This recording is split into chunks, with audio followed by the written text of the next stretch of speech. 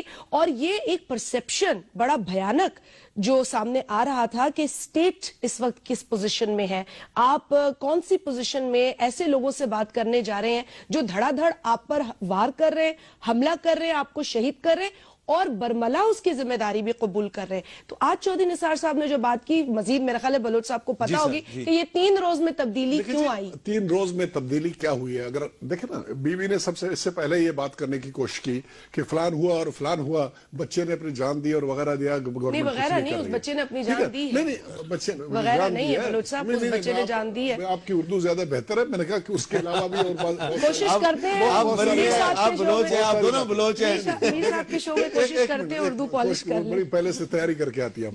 اچھا, جو پوائنٹ میں کہنا چاہتا ہوں کہ اگر ان کا اسٹانس چینج ہوا ہے, اگر وہ سافٹ ہوا ہے, کچھ تو ہوا ہوگا. تو اچھی بات ہے, کچھ تو ہوا ہوگا. کیا ہوا ہوگا؟ ہم کیا ہوا ہوگا؟ شمالی وزیرستان میں بمباری ہوئی ہے, آپ کیا اسٹیٹ نے اپنے آپ کچھ کو معلوم ریئیکٹ کیا؟ کریں. نہیں بہت کچھ ہوا ہے, بہت کچھ ہوا ہے نارتھ وزیرستان میں. رائٹ لیفٹ جو کچھ بھی ہوا ہے, میرے خیال میں پچھلے دنوں میں کچھ نہ کچھ مظاہرے اس قسم کے ہوئے ہیں جہاں پر شاید اس کے نتیجے کے طور پر یہ ڈیولپمنٹس ہوئے ہوں. اچھا, اب یہ بتائیں کہ امجد شعیب صاحب کہ اس وقت آپ ایز اے عام پاکستانی کی حیثیت سے آپ کیا ایکسپیکٹ کرتے ہیں کہ یہ حکومت اور اپوزیشن یہ مل کے کیا ان کو کیسا فیصلہ کرنا چاہیے کہ جس سے پاکستانی قوم جو ہے وہ سمجھے کہ واقعی ہمارے اوپر کوئی ایسے لوگ بیٹھے ہیں جنہیں ہمارے تحفظ کی فکر ہے, ہماری سیکورٹی کی فکر ہے. کیا فیصلہ کرنا چاہیے ان کو؟ فیصلہ یہ ہے کہ یہ ایک حکومت کا بنیادی فرض ہے کہ ان کی انسان اپنے عوام کی جان و مال کا تحفظ کریں, اور اس تحفظ کے لیے ان کو جتنے بھی ٹیررسٹ شہروں میں موجود ہیں ان کو پکڑنے کا عمل جاری رکھنا چاہیے. آپ جب گفتگو کی آفر دیتے ہیں تو اس کا یہ مطلب نہیں کہ جو جرائم پیشہ لوگ یا جو آپ کے خلاف دہشت گردی کر رہے ہیں آپ ان کے خلاف ان کو پکڑنا بھی چھوڑ دیتے ہیں. یہ سائملٹینیسلی کام چلتا رہنا چاہیے. اور دوسری طرف یہ ہے کہ حکومت کا ضمانتیں حکومت سے مانگی جاتی ہیں, خلوص حکومت کا پوچھا جاتا ہے, جبکہ یہ کوئی کوشچن نہیں کرتا یہ صوبوں میں جو لوگ بیٹھے ہوئے ہیں کہ طالبان کا خلوص اس کی ذمہ داری کون لے گا, اس کی ضمانت کون دے گا. ہماری حکومت سے تو ضمانتیں مانگی جاتی ہیں کہ فلاں آپ کی ضمانت دے تو پھر ہم بات چیت کرتے ہیں. تو یہ چیزیں ہیں جو کہ ہمیں سامنے رکھنی چاہیے. جیسے ابھی پی ٹی آئی کی گورنمنٹ ہے, وہاں پہ پی ٹی آئی اتنا راگ الاپتی ہے گفتگو کا, ٹاکس. آپ ان سے پوچھیں کہ آپ نے ٹاکس کو فیسیلیٹیٹ کرنے کے لیے کیا کام کر کے دیا ہے. آپ نے کوئی رستہ بتایا کہ فلاں کو ہم لے کے آتے ہیں آپ اس سے بات کریں. آپ اگر ہوا میں اسی طرح باتیں کرتے رہیں تو میں سمجھتا ہوں حکومت کو چاہیے کہ ان کے منہ بند کرائے کہ بھئی بہت ہو گیا, ہم نے آپ کے اچھا, آپ جلسہ آپ پی ٹی آئی کی بات کریں, میں معذرت ہوں آپ کی بات کاٹ رہا ہوں, لیکن یہ جو حالیہ الیکشن تھا, اس الیکشن میں مظفر گڑھ سے مسلم لیگ نون نے جمشید دستی صاحب کی حمایت کی تھی, ان کے مقابلے پر اپنا امیدوار کھڑا نہیں کیا تھا. لیکن آج جمشید دستی صاحب کیا کہہ رہے ہیں, ذرا سنیے. مذاکرات ہوں, اور مذاکرات جب تک امریکہ نہیں چاہے گا ہمارے حکمران نہیں کریں گے. یہ جھوٹ بول رہے ہیں, قوم کو صحیح نہیں بتا رہے. ہم کبھی بھی جنگ کے حق میں نہیں, ہم اپنی فوج کو اپنی قوم کے ساتھ آپس میں یہ لڑانا نہیں چاہتے, نہ اس کو کوئی راستہ ہے. یہی راستہ ہے کہ اس کے ساتھ بیٹھیں, کوئی نہ کوئی حل نکل آئے گا جب ہمارے حکمران نیتیں صاف کر لیں. یہ بدنیت ہیں, یہ بزدل ہیں, یہ حقیقت نہیں مار رہے, نہ قوم کو بتا رہے ہیں. جب یہ صحیح اپنی روش پہ آ جائیں گے, جب پاکستانی بنیں گے تو انشاءاللہ تعالی مذاکرات سے مسئلہ حل ہو سکتا ہے, اور جنگ اس کا کوئی حل نہیں ہے. میں جنگ کی حمایت نہیں کروں گا. معذرت خواہ ہوں جلال صاحب, انہوں نے بڑے سخت الفاظ استعمال کیے, لیکن ان کا مختصر سا جواب دیں گے آپ؟ نہیں, اس کا مختصر جواب یہ ہے, جوان آدمی ہے وہ, اور پیریڈ آف ٹائم انشاءاللہ میچور اپ ہو جائے گا, بڑی چیزیں ان کے سمجھ آ جائیں گی. اور یہ کہہ دینا کہ مذاکرات کے علاوہ اور کوئی راستہ نہیں ہے, تو اس بچے سے اگر یہ پوچھا جائے کہ وہاں سے کیا گارنٹی ہمیں ملے گا کہ ہم مذاکرات والے روٹ کو ہم فالو کریں گے اور وہ کسی قسم کی کوئی کارروائی نہیں کریں گے, سب کچھ ہالٹڈ ہو جائے گا اور کسی قسم کی کوئی دہشت گردی نہیں ہوگی, کوئی سوسائڈ اٹیک نہیں ہوگا, کوئی بم بلاسٹ نہیں ہوگا, کوئی مدرسہ نہیں اڑے گا, کوئی چرچ کے اندر حملہ نہیں ہوگا, کہیں پر معصوم جانیں ضائع نہیں کیے جائیں گے, کہیں پر ایک اور اعتزاز سے شہید نہیں ہوگا. اس قسم کی گارنٹی اگر یہ دے دے ہم دستی صاحب, میرے خیال میں اس کا جواب ان کے پاس نہیں ہے. تو یہ بات ہے, اس بات کی کیا ضمانت ہے کہ اگر مذاکرات کیے جائیں تو وہ کامیاب ہو جائیں گے؟ ضرور. ٹھیک ہے, یہ اور میں اس میں صرف ایک چیز اور ایڈ کرنا چاہتا ہوں. اگر یہ سب کو یقین ہے کہ امریکہ ہی سیبوٹاج کر رہا ہے یہ گفتگو، تو طالبان کو بھی امریکہ کی گیم سمجھنی چاہیے، ان کو بھی سوچنا چاہیے کہ وہ اس ٹریپ میں نہیں آنا چاہیے۔ تو یہ اگر وہ ہمیں افغانستان سے بیٹھ کے مار رہے ہیں اور یہ سارا کام کروا رہے ہیں، تو یہ تو خود ان کے ٹریپ میں بیٹھے ہوئے ہیں۔ اچھا جنرل صاحب، آپ نے امریکہ کا ایک بڑا مشہور میگزین ہے فورن پالیسی میگزین، اس میں آپ نے ایک آرٹیکل لکھا تھا پرویز مشرف صاحب کے بارے میں، آپ نے امریکہ کا ذکر کیا، مجھے آپ کا آرٹیکل یاد آ گیا، اس پہ بات کرتے ہیں ایک وقفے کے بعد۔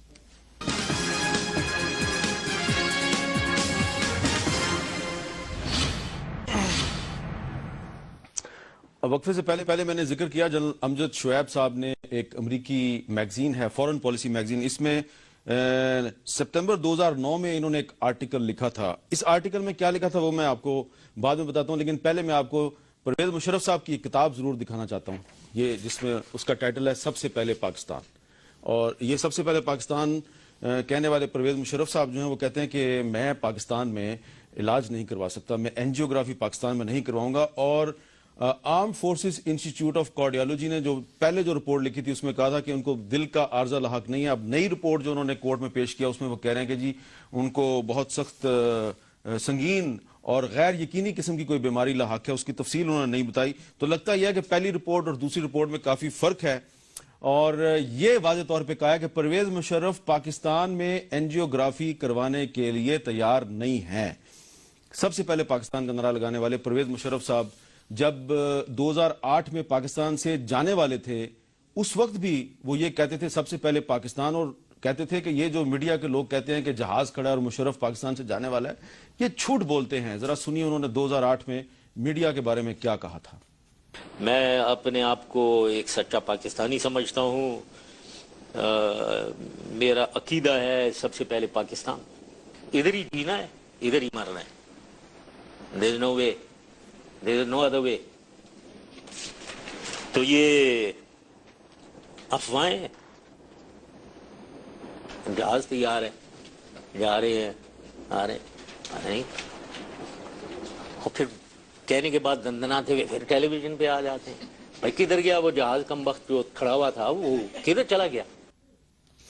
چلیں جی، ہم تو ٹیلی ویژن پہ آ کے کم وقت یہ کہتے ہیں کہ جی جہاز تیار ہے، پھر آپ بیٹھ کے چلے تو گئے تھے، ہماری آپ سے کوئی ذاتی لڑائی تو ہے نہیں ہے۔ لیکن امجد شعیب صاحب تو آپ کے دوست تھے، اور امجد شعیب صاحب نے آپ کے ساتھ سرو بھی کیا۔ امجد شعیب صاحب نے 2009 میں لکھ دیا، جنرل صاحب آپ نے لکھا کہ the people of Pakistan will succeed in bringing Pervez Musharraf to justice۔ یہ آپ کے آرٹیکل کی آخری لائن ہے۔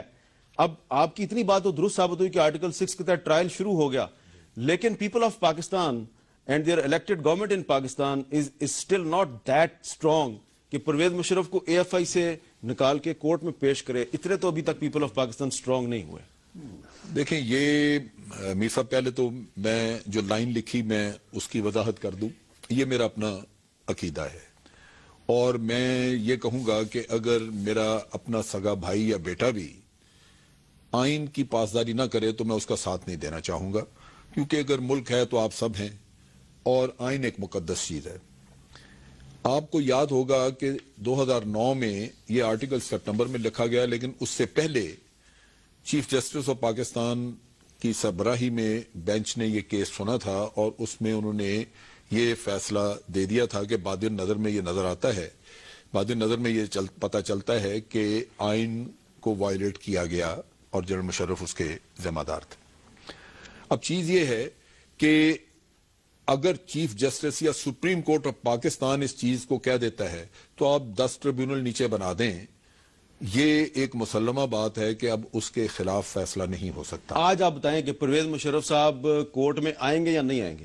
میرا اپنا خیال ہے کہ آئیں گے، اور ان کو آنا چاہیے۔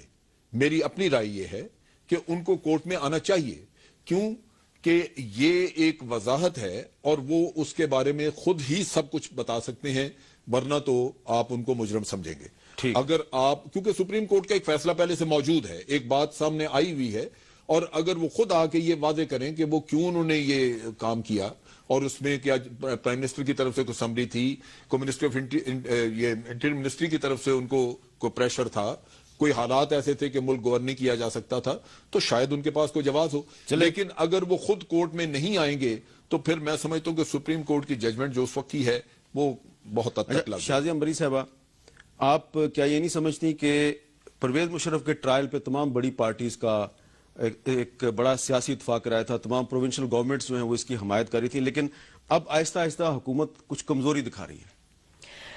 دیکھیں میر صاحب، بات یہ کہ ایک ایسا شخص جس نے پاکستان کے آئین کو پامال کیا، جس نے پاکستان کے آئین کو، ایک تو ڈکٹیٹر تھا جس نے کہا یہ کاغذ کا ٹکڑا ہے، اور ایک دوسرا ڈکٹیٹر تھا ہمارے سامنے جو برملا کہتا تھا کہ جی تمام پاور اس کے پاس ہے اور جو کچھ کر رہا ہے وہ کہتا تھا کہ میں نے یہ کیا ہے اور میں ہی ہوں ان تمام چیزوں کے کرتا دھرتا۔ تو اگر آج ایسا شخص بلایا جا رہا ہے ایک ایسے فورم پر جہاں پہ ایک تاریخ آپ دیکھ سکتے ہیں کہ کوئی ایسا سیاستدان جس نے جمہوریت کے لیے، خاص طور پہ پیپلز پارٹی کی تو ایک آپ تاریخ دیکھ رہے ہیں، چاہے وہ بھٹو صاحب شہید ہوں یا محترمہ صاحبہ ہوں یا آصف علی زرداری صاحب ہوں یا دیگر پاکستان پیپلز پارٹی کے رہنما ہو، کبھی بھی ہم لوگ کورٹ سے نہیں بھاگے ہیں۔ ہم بے شک آپ ہم پہ 10,000 الزامات لگاتے رہے ہیں، جو بھی آپ ہمیں کہتے رہے، لیکن انہی عدالتوں میں گئے، انہی عدالتوں سے یہ بھی ہمیں پتا تھا کہ شاید انصاف ملے یا نہ ملے، لیکن جانا ہے۔ تو آج ایک شخص کو اس کے اپنے ایکٹس کے اوپر بلایا جا رہا ہے، اب وہ کبھی کسی ادارے کے پیچھے چھپ رہے ہیں، کبھی وہ ملک کے پیچھے چھپ رہے ہیں، کبھی وہ اس ملک کے قانون کے پیچھے چھپ رہے ہیں، لیکن اب لوگ پوچھ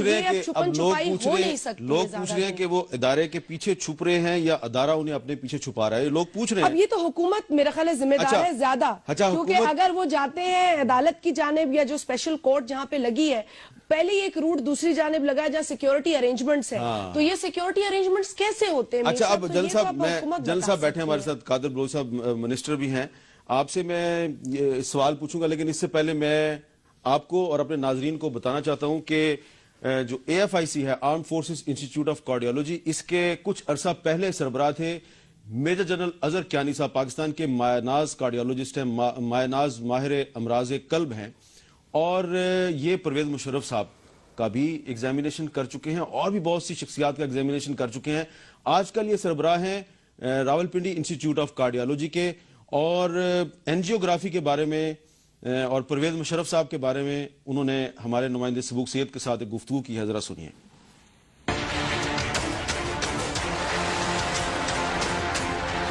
armed forces institute of cardiology کے میڈیکل بورڈ نے خصوصی عدالت میں پیش کی گئی رپورٹ میں کہا ہے کہ پیچیدہ اور غیر متوقع بیماری والے سابق آمر پرویز مشرف کو اینجیوگرافی کی فوری ضرورت ہے، ورنہ دباؤ کی وجہ سے سابق کمانڈر کو دل کا جان لیوا دورہ پڑ سکتا ہے۔ اینجیوگرافی کیسے کی جاتی ہے؟ یہ اینجیوگرافی تو آپ کو پتہ ایک ٹیسٹ ہے، اور یہ ٹیسٹ ہم اس وقت کرتے ہیں جب ہمیں پتہ چلتا ہے کسی مریض میں سینے میں درد ہوا اور ہمیں شک پڑا کہ دل کی نالیاں بند ہوں گی یا ہارٹ اٹیک ہونے کا ڈر ہے، تو بیماری کی جو اس کو کوانٹیفائی کرنے کے لیے یا اس کی شدت کا پتہ کرنے کے لیے ہم یہ اینجیوگرافی ٹیسٹ کرتے ہیں۔ رپورٹ کے مطابق اینجیوگرافی کی ملک میں بہترین سہولیات میسر ہیں، تاہم کسی پیچیدگی کی صورت میں درکار جدید ترین آلات کی کمی ہے۔ ڈاکٹر اظہر کیانی کہتے ہیں کہ اینجیوگرافی اور اینجیوپلاسٹی میں رسک کی شرح انتہائی کم ہے۔ ابھی تک الحمدللہ 0% رسک ہوا یہاں پہ، سارے کے سارے 100% کامیاب ہوا۔ اس میں یہ بتاتا چلوں کہ اس کا رسک 1 سے 4% ہوتا ہے، اینجیوپلاسٹی کا اور سرجری کا بھی، اور کئی دفعہ جو اچھے سینٹر 1% سے کم ہوتا ہے، اور ہمارے یہاں الحمدللہ اب تک جو ہے 700 میں سے بھی ٹیبل کے اوپر یا کیتھ لیب کے اندر کوئی کمپلیکیشن نہیں، الحمدللہ سارے سکسیسفلی کامیابی کے ساتھ مریض ٹھیک ہو کے واپس وارڈ میں گئے، اور یہ اللہ تعالیٰ کی بہت بڑی کرم نوازی ہے۔ پاکستان میں امراض قلب کے بہترین اسپتال اور معالج موجود ہیں۔ ڈاکٹر اظہر کیانی سابق صدر آصف علی زرداری، وزرائے اعظم، فوجی سربراہان اور اعلیٰ عدلیہ کے ججوں کے ذاتی معالج رہ چکے ہیں۔ جی، یہاں پہ آپ کو پتا ہے کہ میں AFIC میں تھا، اور AFIC میں کافی سینئر لوگ چاہے یونیفارم میں ہوں یا سول میں ہوں یا جوڈیشری سے ہوں، ان کے کافی اینجیوپلاسٹی اور اینجیوگرافیز وغیرہ ان کی وہاں پہ کی، الحمدللہ وہ کافی کامیاب رہی۔ ان کا کہنا ہے کہ علاج کرانا مریض کی اپنی مرضی پر منحصر ہے، تاہم اگر پرویز مشرف کی جانب سے انہیں علاج کا کہا گیا تو وہ تیار ہیں۔ وائی ناٹ، ان کی اینجیوگرافی کرنا چاہوں گا۔ ماشاءاللہ ابھی بھی جو داخل ہیں وہ ایک اچھے ادارے میں AFIC میں داخل ہے، اور AFIC کی اپنی ایک ریپوٹیشن ہے، میں بھی اسی ادارے کو کمان کرتا رہا ہوں، اور وہاں پہ جو پروفیشنلز ہیں ماشاءاللہ بڑے کمپیٹنٹ پروفیشنلز ہیں. راولپنڈی انسٹیٹیوٹ آف کارڈیالوجی اور arm forces institute of cardiology کے معالجین سے عوام کے علاوہ اہم شخصیات بھی علاج کراتی ہیں. سابق صدر پرویز مشرف بھی اگر چاہیں تو یہاں پر آ کر اپنا انجیوگرافی اور انجیوپلاسٹی کرا سکتے ہیں. کیمرامین عبدالسلام سمرو کے ساتھ سبوق سید، کیپٹل ٹاک، راولپنڈی. جی قادر بلوچ صاحب، آپ کو کیسا لگ رہا ہے کہ پاکستانی فوج کا ایک سینئر جرنیل، سابق آرمی چیف، آپ کا سابق سینئر، آپ کا سابق باس اب AFIC میں بیٹھا ہوا ہے؟ جنرل اظہر کیانی صاحب کہتے ہیں کہ میں ان کی انجیوگرافی کر سکتا ہوں، لیکن وہ کہہ رہے ہیں نہیں، میں تو سب سے پہلے برطانیہ جاؤں گا. میں تو دیکھیں، میں تھوڑا سا ذرا زیادہ بلنٹ قسم کا آدمی ہوں، ڈائریکٹ بات کرتا ہوں. میں تو جنرل صاحب کو، میرے کمانڈر ان چیف رہے ہیں، میرے سینئر رہے ہیں، وہ ہمارا ایک رشتہ تھا، ایک احترام کا، کمانڈ کا، اور مجھے دکھ ہو رہا ہے یہ بات سن کے. میں تو اس کو مجرم گردانتا ہوں اس بات کے لیے کہ پاکستان پورے فوج اور پورے فوج کے جتنے بھی لوگ تھے، کمانڈر ان چیف سے نیچے تک، جس کے کمانڈ کے دوران یہ انسٹیٹیوٹ بنایا گیا تھا ان کو ٹریٹ کرنے کے لیے، جہاں پر وہ چاہتے تھے کہ ہر ایک کا علاج یہاں پر کرایا جائے. اس کا مقصد یہ ہے کہ ان کا اس انسٹیٹیوشن کے اوپر، اس انسٹیٹیوٹ کے اوپر کوئی اعتبار نہیں ہے، ان کی کمپٹنسی کو وہ مانتا نہیں ہے، اور جو چیز اپنے لیے وہ صحیح نہیں سمجھتا تھا، اسے پتہ نہیں فوج کو کیوں یہ 10-11 سال جب وہ کمانڈ میں رہا تو ان سے ایکسپوز کراتا رہا. اور لیکن میرے خیال میں سوائے بزدلی کے اس کی کوئی اور وجہ نہیں ہے. اس کی وجہ یہ ہے کہ جنرل اظہر کیانی کے جو اپنے یہاں پر ان کی انٹرویو آپ نے دکھایا، وہ کہتے ہیں کہ ماشاءاللہ 100% سکسس ہے. اس کے باوجود اگر وہ یہاں پر علاج نہیں کرانا چاہتے تو اس کی وجہ I leave it to you. پہلی بات. دوسری بات یہ ہے کہ آپ نے یہاں پر ایک بات کہنے کی کوشش کی کہ حکومت کیوں اس کو کورٹ کے سامنے نہیں لے جاتی. بھائی میرے، اس وقت وہ انڈر اریسٹ نہیں ہے. He is not a criminal so far. He is not even ملزم بھی نہیں ہے اب تک، الزام بھی اس کے اوپر، انڈائٹمنٹ بھی اس کی نہیں ہو چکی ہے. تو گورنمنٹ کی رسپانسبلٹی اس وقت بن جائے گی جس وقت عدالتیں حکم دیں گے کہ اس کو لایا جائے اور پیش کیا جائے. عدالت نے کہا اس کو لایا جائے، وزیر داخلہ کے حکم سے ان کو AFIC بھیج دیا گیا. نہیں دیکھیں نا، دیکھیں میں آپ کو ایک، ابھی تک اس قسم کا کوئی حکم نہیں ایشو کیا ہے عدالت نے کہیں پر بھی کہ اس کو پیش کیا جائے. ٹھیک ہے، عدالت وارنٹ، سب سے پہلے تو یہ سوچ رہے تھے کہ فوجداری کیس ہے کہ نہیں ہے، وارنٹ ایشو کیے جا سکتے ہیں کہ نہیں کیا جا سکتا ہے. اس کے اوپر بحث و تمیز ہوئی اور فائنلی انہوں نے کہا کہ فوجداری کیس کے زمرے میں آتا ہے. نیکسٹ پوائنٹ جو آپ نے بتایا کہ حکومت کمزوری دکھا رہی ہے، بی بی نے بھی مہربانی کی. میں بی بی سے یہ بھی پوچھوں گا کہ 5 سال یہ بھی اقتدار میں رہے.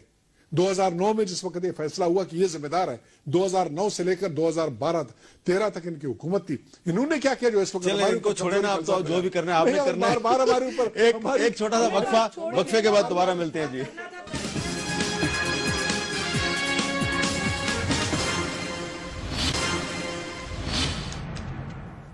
وقفے سے پہلے بات ہو رہی تھی سابق صدر جنرل پرویز مشرف کے ٹرائل کی. اس ٹرائل کے حوالے سے ایک بڑی دلچسپ ایک ریئلٹی ہے جو ہم آپ کی خدمت میں آج لانا چاہ رہے ہیں، آپ کے ساتھ شیئر کرنا چاہ رہے ہیں کہ شریف الدین پیرزادہ صاحب جو ہیں وہ پاکستان کے سابق وزیر قانون، سابق اٹارنی جنرل، اس کیس میں مشرف صاحب کا عدالت میں دفاع کر رہے ہیں. لیکن کچھ ہی مہینے پہلے جب اس کیس کی انکوائری کر رہی تھی FIA، تو FIA نے جسٹس ریٹائرڈ ملک عبدالقیوم اور شریف الدین پیرزادہ صاحب کے بیانات لیے تھے CRPC کی سیکشن 161 کے تحت، 161 کے تحت.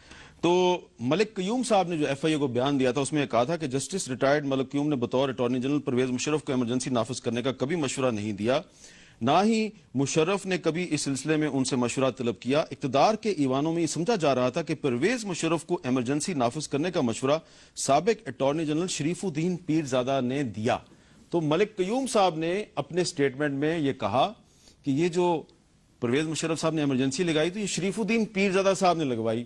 جب FIA والوں نے شریف الدین پیرزادہ کے ساتھ بیان ریکارڈ کیا تو پیرزادہ صاحب نے کیا کہا؟ انہوں نے کہا چیف ایگزیکٹو کے مشیر کی حیثیت سے 3 نومبر 2007 کی ایمرجنسی میں میرا کوئی کردار نہ تھا. پرویز مشرف نے مجھ سے کوئی تحریری مشورہ طلب نہ کیا، نہ ہی اس سلسلے میں میرے ساتھ کوئی زبانی کلامی یا ٹیلی فون پر بات ہوئی. تو شریف الدین پیرزادہ صاحب نے اپنے آپ کو بالکل بے گناہ ثابت کر دیا. اب امجد شعیب صاحب یہ بتائیے کہ نہ تو اٹارنی جنرل ملک قیوم صاحب مانے، نہ ہی جو ایڈوائزر تھے اس وقت چیف ایگزیکٹو کے شریف الدین پیرزادہ صاحب وہ مانے، کوئی یہی 2 آدمی تھے جو اس کو مشورہ دے سکتے تھے. دونوں کہہ رہے ہیں ہم نے کوئی مشورہ نہیں دیا.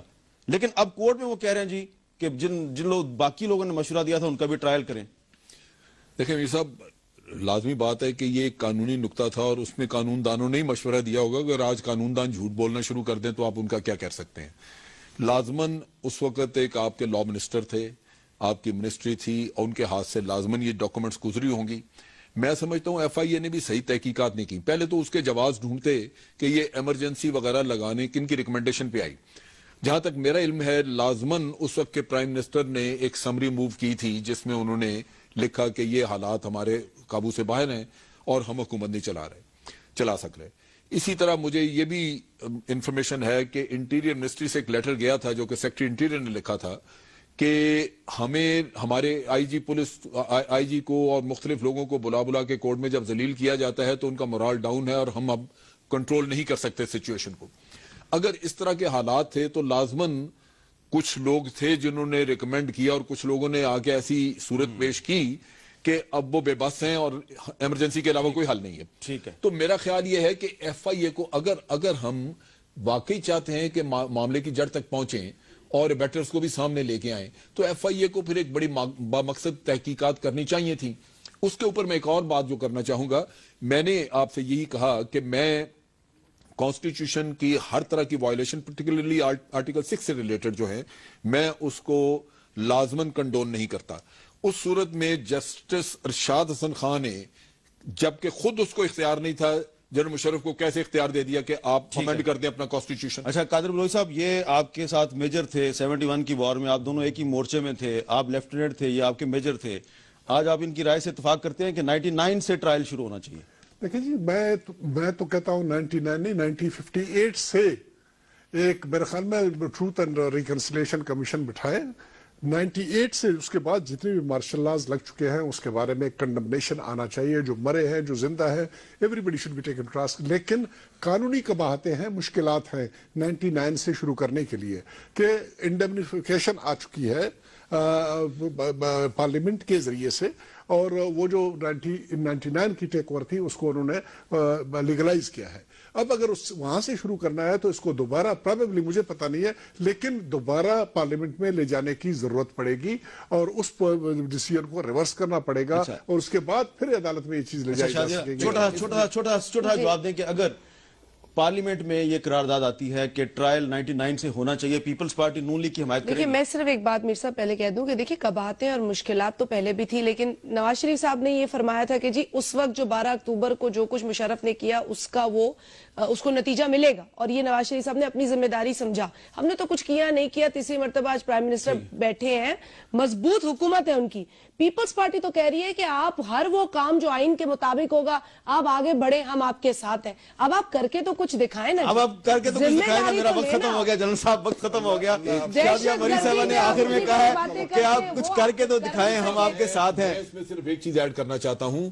اگر جنرل قادر جیسے کہہ رہے ہیں وہ پرانے مردے وہ تو سارے دنیا سے رخصت ہو چکے، یہ دونوں وائلیشنز جو ہیں یہ ایک ہی شخص سے متعلق ہیں جو آج زندہ ہے اور وہ سارے کیریکٹر وہاں پہ موجود ہیں. سو اس کا آپ نے خود وعدے کیے ہیں، آپ نے خود وعدے کیے ہیں، آپ نے کہا ہے، آپ نے تقاریر کی ہیں، آپ کریں. ٹھیک ہے، بہت بہت شکریہ آپ تینوں کا. اور شادیہ مری صاحبہ نے جنرل قادر بلوچ صاحب سے کہا ہے کہ آپ کچھ کرنے والے بنے، ہم آپ کے ساتھ ہیں. مجھے دیجیے اجازت، اللہ حافظ.